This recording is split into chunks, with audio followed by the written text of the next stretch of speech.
எல்லாரும் எப்படி இருக்கீங்க? சில பர்சனல் ரீசன்ஸ்னால என்னால் வீடியோஸ் vlogs வந்து கண்டினியூஸாக போட முடியல. குக்கிங் vlogsக்குமே என்னால் டைம் ஸ்பெண்ட் பண்ணவே முடியல. ஸோ இனிமேல் என்னோடய வீடியோஸ் வந்து கண்டினியூஸாக வரும். ஸோ இன்றைக்கி என்னோட டே எப்படி இருந்துச்சு பார்க்கலாமா? என்னோடய கிட்ஸ்க்கு வந்து லஞ்ச் ப்ரிப்பேர் பண்ணுறது ரொம்ப டஃப்பான விஷயமா நான் ஃபீல் பண்ணவே மாட்டேன். ஏன்னா நான் என்ன பேக் பண்ணி கொடுக்குறேனோ அழகாக சாப்பிட்டுட்டு வந்துடுவாங்க. ஆனால் இப்போல்லாம் ஃப்ரெண்ட்ஸ் சர்க்கிள் அதிகமாக ஆக முந்தின நாளே பிளான் பண்ணி வச்சுருவாங்க போல். நீ இந்த டிஷ் கொண்டு வா, நான் இது கொண்டு வரேன்னு சொல்லிட்டு. ஸோ அவங்க கேட்குறது தான் பண்ணுற மாதிரி இருக்குது.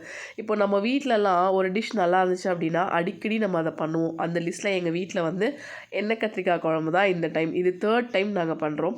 ஆஃப்டர்நூனுக்கு மேலே செம்ம மழை.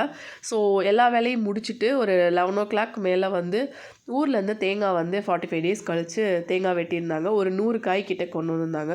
ஸோ பக்கத்தில் இருக்கவங்க ஹவுஸ் ஓனர் அவங்க எல்லாத்துக்குமே ஷேர் பண்ணிவிட்டு நான் வந்து தண்ணி இருக்குது, தண்ணி இல்லாத தேங்காய், அப்புறம் எண்ணெய் காய் சொல்லுவாங்கள்ல கொப்பரை தேங்காய், இது எல்லாத்தையும் பிரித்து வைக்கிறக்கே எனக்கு 1.5 மணி நேரம் ஆயிடுச்சு. ஸோ ஈவினிங் ஸ்நாக்ஸ் பண்ணுறதுக்கு சுத்தமாக டைம் இல்லை. ஸோ பசங்களுக்கு தேங்காய் பால்லாம் எடுத்து கொடுத்தேன். ஊர்லேருந்து அம்மா ஸ்பைசஸ்லாம் வாங்கி கொடுத்து விட்டுருந்தாங்க. அதையும் எடுத்து வச்சுட்டு ஈவினிங் வந்து மழை பெஞ்சு முடிஞ்சதுக்கப்புறம் எங்கள் ஏரியா வந்து அவ்வளோ அழகாக இருந்துச்சு. ஸோ ரெய்னி சீசன் ஸ்டார்ட் ஆனனால கோல்டும் சேர்ந்து வந்துருச்சு. ஸோ நைட்டுக்கு வந்து பெருசாக ஒன்றும் டின்னர்லாம் பண்ணலை. ஸோ நிறைய மஷ்ரூம் போட்டு பெப்பர் எல்லாம் போட்டு தேங்காய் பால் போட்டு இன்றைக்கி சூப் தான் ரெடி பண்ணேன்.